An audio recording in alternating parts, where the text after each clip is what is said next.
Hi, John Kavakis here with another edition of My Take. And today we're going to be taking a look at GLM's 1958 Imperial Crown Convertible in Shell Pink, a very limited color. Let me talk to you a little bit about Imperial before we get to the model. The first year the Imperial was a separate make was in 1955. In 1957, Mopar put the Imperial on its own dedicated platform, unique from the other Chryslers. It was a lot wider inside, a lot wider outside. It was a huge car. It had the widest interior of any domestically made car until the early 70s Cadillacs, which were behemoths.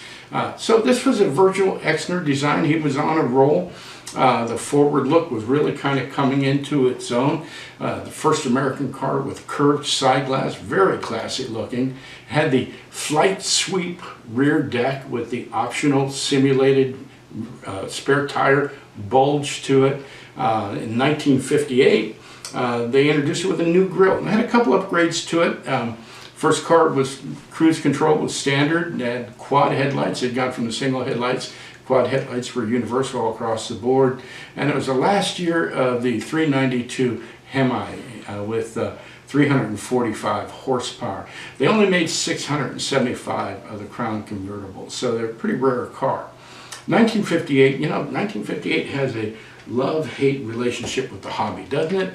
I mean, some people just can't stand what they consider the excesses of 1958. Some people love them. But you got to remember the time. I mean, it was a space age. We were looking towards the future. There was futuristic this and futuristic that.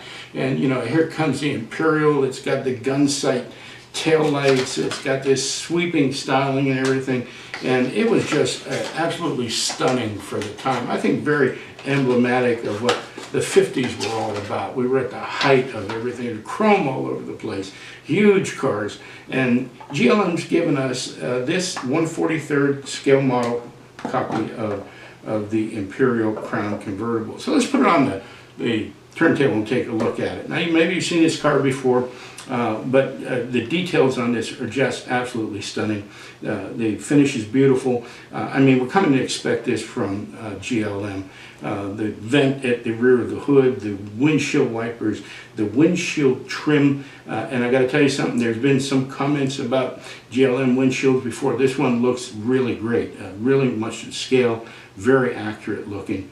The chrome trim on the sides, those gun sight taillights are just beautiful and beautifully rendered. The chrome is lustrous. There's a lot of dimension to the rear bumper and to the grille.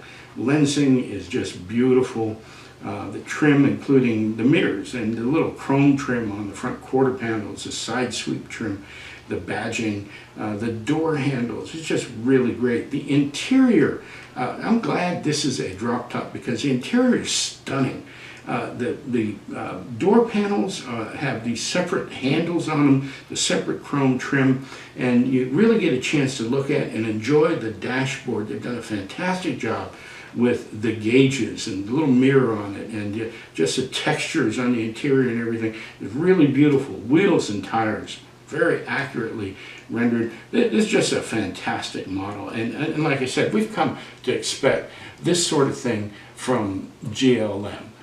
So the thing that's special about this model is the color.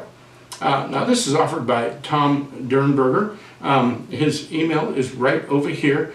Tom's got an eye for color, and he orders his models from GLM in very limited numbers in really stunning colors, and most of them you really have to see them in person to appreciate them. So I suggest if you're looking for something truly unique, a great model in a very limited color, you know, one of my motivations for collecting is exclusivity. I just love these limited edition models, and Tom does a really good job with his. Get in touch with him. Hey, thanks for listening. I'll be back again to talk to you real soon.